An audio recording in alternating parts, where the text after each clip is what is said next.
ये कहानी है एक छोटी सी बच्ची की जिसको बहुत गुस्सा आता था, बात बात पे गुस्सा आता था। और जब उसको गुस्सा आता था तो वो ये नहीं देखती थी कि उसके सामने कौन है, और जो उसके मन में आता था वो सब बोल देती थी। कई कई बार तो वो कुछ चीजें उठाती और जमीन पे फेंकती और तोड़ देती। तो उसके माँ बाप बहुत परेशान हो गए, उनको समझ नहीं आ रहा था कि वो क्या करें। उन्होंने बहुत कोशिश करी उस बच्ची को समझाने की अलग अलग तरीके से, लेकिन वो बच्ची समझ ही नहीं रही थी। फिर एक दिन उसकी माँ ने उसकी ट्यूशन टीचर से बात करी, क्योंकि ट्यूशन टीचर ही एक ऐसी थी जिसकी कि वो बात सुनती थी। तो उसकी टीचर ने उसकी माँ की सारी बातों को सुना और उनको बोला कि आप चिंता मत करो, आने वाले कुछ दिनों के अंदर अंदर ही इस बच्ची का गुस्सा पूरी तरीके से खत्म हो जाएगा। उसकी माँ को समझ नहीं आया, लेकिन फिर भी उन्होंने कहा कि कोशिश करने में क्या जाता है।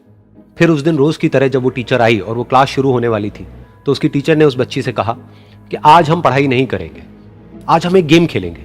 तो बच्ची ये सुन करके बहुत खुश हो गई। फिर टीचर उस बच्ची के साथ में उस घर के पीछे एक दीवार के पास में जाकर के खड़ी हो गई, और उस टीचर ने उस बच्ची को कहा कि गेम ये है कि अब जब भी तुम्हें गुस्सा आए, तुम्हें कील लेनी है और यहां पर आकर के इस दीवार में गाड़ देनी है, थोड़ी सी, जितनी हो सके।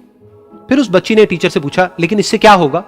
तो टीचर ने कहा कि जब ये गेम खत्म हो जाएगी तो तुम्हें एंड में एक प्राइज मिलेगा। फिर उस बच्ची ने बिल्कुल वैसा ही किया जैसे कि उस टीचर ने कहा था, यानी कि अब उसको जब भी गुस्सा आता तो वो जाती और जा करके एक कील उस दीवार में गाड़ देती। तो जैसा कि उस लड़की को बहुत गुस्सा आता था, तो पहले ही दिन वहां पर 10 से ज्यादा कीलें गड़ गई। लेकिन उन कीलों को गाड़ने के लिए उसको बार बार पीछे जाना पड़ता और जा करके उस कील को गाड़ना पड़ता। तो उसके दिमाग में आया कि जितनी मेहनत मैं लगाती हूं उस कील को गाड़ने में, उससे कम मेहनत में मैं अपने गुस्से को कंट्रोल कर सकती हूं। अगले दिन 8 कीलें गड़ी, उसके अगले दिन 6, फिर 4, फिर 3, फिर 2, फिर 1। फिर एक ऐसा भी दिन आया जब एक भी बार उसको गुस्सा नहीं आया और एक भी कील उस दीवार में नहीं गड़ी, और वो बच्ची बहुत खुश हो गई। खुशी खुशी वो अपनी टीचर के पास में गई और जाकर के उनको बताया कि देखो मैम, आज मैंने एक भी कील उस दीवार में नहीं गाड़ी है, क्योंकि मेरे को एक बार भी गुस्सा नहीं आया है। तो मैम ने उसको थोड़ी सी शाबाशी दी और मैम उसके साथ में उस दीवार के सामने जाकर के खड़ी हो गई। अब मैम ने उस बच्ची को कहा कि गेम अभी खत्म नहीं हुई है, अब तुम्हें क्या करना है कि जिस भी दिन तुमको बिल्कुल भी गुस्सा नहीं आता है, उस दिन के एंड में तुम एक कील को इस दीवार से निकाल दोगी।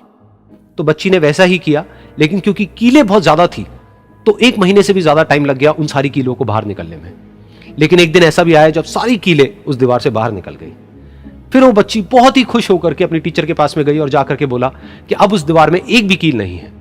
तो उसकी टीचर उस बच्ची के साथ में उस दीवार के सामने जाकर के खड़ी हुई, उसने देखा कि एक भी कील नहीं है दीवार में। फिर उसको उसकी एक फेवरेट चॉकलेट गिफ्ट करी और बोला कि तुम इस प्राइज को जीत गई हो। बच्ची बहुत ही खुश हो गई। फिर टीचर ने उस बच्ची से पूछा कि क्या तुमको इस दीवार में कुछ नजर आ रहा है? तो बच्ची ने कहा, नहीं मैम, इसमें तो कुछ भी नहीं है, सारी कीलें निकल चुकी हैं। तो उस टीचर ने कहा, एक बार ध्यान से देखो, शायद कुछ नजर आए।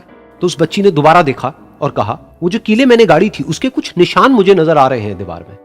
जब बच्ची ने ये देख लिया, फिर उसकी मैम ने उस बच्ची को कहा, जैसे तुमने इस दीवार में कील गाड़ी और अब तुम उस कील को तो निकाल सकती हो लेकिन उसके निशान को नहीं मिटा सकती, ठीक इसी तरह से होता है जब तुम गुस्सा करती हो।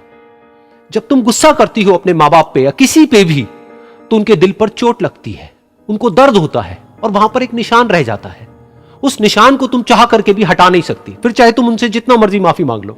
ये सुनकर बच्ची को अपनी गलती का एहसास हुआ और वो रोने लगी और वो भागती हुई गई और अपनी माँ के पास में जाकर के उनसे गले लग गई और अपनी माँ को बोली कि मम्मा, मैं आज के बाद कभी गुस्सा नहीं करूंगी, मुझे समझ आ गया है मैंने क्या गलती करी। और उस दिन के बाद उस बच्ची ने कभी गुस्सा नहीं किया। सर, कई बार ऐसा होता है कि हम कभी कोई सिचुएशन होती है तो हम ओवर रिएक्ट कर देते हैं, हमें उस मोमेंट पे नहीं पता होता कि हमें क्या बात करनी है, लेकिन सडनली 10 मिनट बाद या 15 मिनट बाद हमें रियलाइज़ होता है यार हमने कुछ एक्स्ट्रा बोल दिया, ऐसा तो नहीं बोलना चाहिए था। और वो चीज़ काफ़ी हावी हो चुकी होती है हमारे ऊपर भी और सामने वाले के ऊपर, और सिचुएशन सारी अंडर कंट्रोल हो चुकी होती है, आउट ऑफ कंट्रोल हो चुकी होती है। इन द सेंस हम ऐसी बहुत सारी बातें बोल जाते हैं गुस्से में, यस, जो हमें नहीं बोलनी चाहिए। So topic is anger, that's what you are saying, right? Yes, कि अपने गुस्से को हम कैसे कंट्रोल करें, मोमेंट पे कंट्रोल करना, या तो उस मोमेंट पे कंट्रोल करना, या फिर बेटर स्टिल कि वो मोमेंट ही ना आए। यस, बेटर क्या है?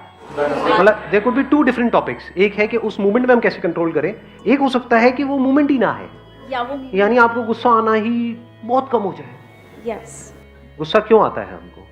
कुछ ऐसी चीजें हैं, कुछ ऐसे लोग हैं, कुछ ऐसे बिलीफ्स हैं हमारे जिसको हमने पकड़ रखा है कि मुझे ये सही लगता है। जैसे ही कोई उससे अलग कुछ बोलता है तो गुस्सा आता है। जिस चीज से आप चिपके पड़े हो वो चीज आपसे कुछ छीनने की बात करता है तो गुस्सा आता है। जब बहुत ज्यादा हमारे अंदर लालच होता है किसी भी चीज को लेकर के, वो चीज के बीच में कोई भी रुकावट आती है तो हमें गुस्सा आता है।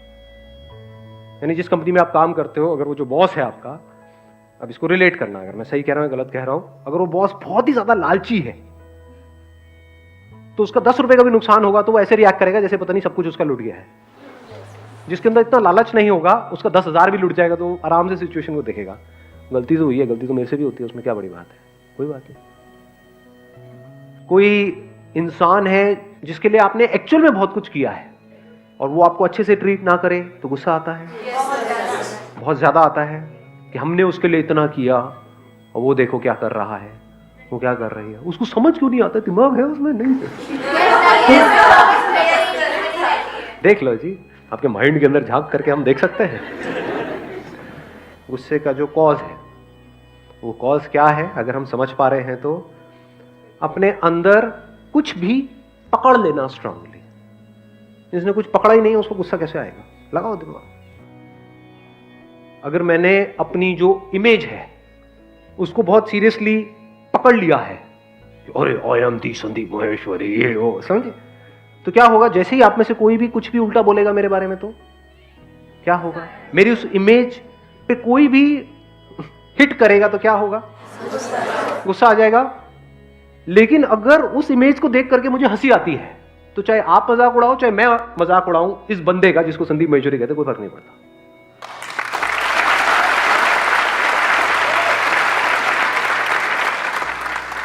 जितना स्ट्रांगली पकड़ोगे मुझे ये पसंद है, जितना strongly, strong likes and strong dislikes, क्या यही जड़ नहीं है गुस्से की? इसकी वजह से स्ट्रांग इमोशंस जनरेट होते हैं, स्ट्रांग रिएक्शंस होते हैं, और वो जो स्ट्रांग रिएक्शंस होते हैं वो आउट ऑफ कंट्रोल होते हैं, रिएक्ट कर जाते हैं, बाद में रियलाइज करते हैं कि भैया अब तो रायता फैल गया। मतलब इतनी सी तो बात थी, उसमें इन सब बातों को बीच में घुसाने की क्या जरूरत थी, इतना बड़ा इश्यू क्रिएट करने की क्या जरूरत थी। तो ऐसा कैसे हो, आज जो हम बात कर रहे हैं कि अगर सामने वाला बंदा जिसके साथ आप रिलेशनशिप में हो वो रिएक्ट कर भी दे किसी वजह से, तब भी आप हंसी मजाक में उस बात को उड़ा दो, ये हो जाए तो कमाल हो जाए। यानी उस टाइम पे जो सही एक्शन लेना चाहिए वो आप कूलली कामली ले सको, फिर चाहे लड़ना भी है तो आप कूलली कामली उससे लड़ सको। एक है विद कंट्रोल आप किसी से लड़ाई कर रहे हो, एक है आपको अपने ऊपर कोई कंट्रोल नहीं है फिर लड़ रहे हो, कुछ फर्क है दोनों में? नहीं है। एक है नौसिखिया जो लड़ता है, वो क्या है, गुस्सा, मैं तेरे को मार दूंगा। जो प्रोफेशनल होगा ना वहां पे वो आराम से बैठ करके हंस रहा होगा, तो आ मारने के लिए एक मारेगा उसका उठेगा ही नहीं वो। मतलब सामने वाले को लग रहा है कि उसको गुस्सा आ रहा है, लेकिन कुछ सिचुएशंस ऐसी होती है जहां पे गुस्सा करना जरूरी है। कहीं ना कहीं तो लाइन ड्रॉ करनी ही पड़ती है ना, कहीं तो सामने वाले को रोकना पड़ेगा। अगर सामने वाला बंदा है या बंदी कोई भी अपने पुराने किसी एक्स को लेकर के घर में आ गया है तो वहां तक आप अपने आप को कंट्रोल कर सकते हो, उसके बाद में हाथ पकड़ लिया एक दूसरे का तो वहां पे उसको रोकना पड़ेगा, नहीं रोकना पड़ेगा, चाटा ही लगेगा। अब अगर आपने चाटा लगाया तो वो बात ज्यादा बिगड़ नहीं जाएगी। यही होता है रिएक्ट करना और एक है रिस्पॉन्ड करना, दोनों में बड़ा फर्क है। रिस्पॉन्ड करने का मतलब क्या हुआ, उस सिचुएशन में आपको अंदर से गुस्सा नहीं आ रहा है लेकिन बाहर से आप उसको बड़े स्ट्रांगली बोल रहे हो, ये सब नहीं चलेगा। अब वो कहेगा नहीं नहीं, बोल दिया ना, बात समझ लो अच्छे तरीके से, ना मतलब ना। अब क्या होगा, अव्वल तो जब इतनी पावर्स के साथ आप बोलते हो सामने वाले को कुछ बोलने की जरूरत ही नहीं है, वो आंखों में उसको समझ आ जाता है कि ये बंदा कभी गुस्सा नहीं करता है। जो रोज रोज गुस्सा करता है, 24 घंटे गुस्सा करता है, उसके गुस्से की क्या औकात है। अपने बच्चों पे नॉन स्टॉप गुस्सा करते रहो, बच्चे भी कहेंगे साइड ऑब्वियसली, बट आप कभी गुस्सा नहीं करते और फिर आपको एकदम से गुस्सा आ जाए महीनों में कभी एक बार एकदम से, और वो भी एक्चुअल में गुस्सा ना आए, क्योंकि एक्चुअल में गुस्सा आएगा तो महीनों में या सालों में एक बार नहीं आता है, वो तो फिर रोज आता है, हर बात पे आता है। यानी खांसी का कॉज अंदर पड़ा हुआ है तो ऐसा हो सकता है कि खांसी ना आए, तो या तो खांसी आती रहेगी या बिल्कुल भी नहीं आएगी। और फिर जब आप गुस्सा नहीं करते हो और सबको पता है कि यार ये नहीं करते, उस टाइम पे अगर आप गुस्सा करते हो तो उस गुस्से की वैल्यू है, उस गुस्से में दम है।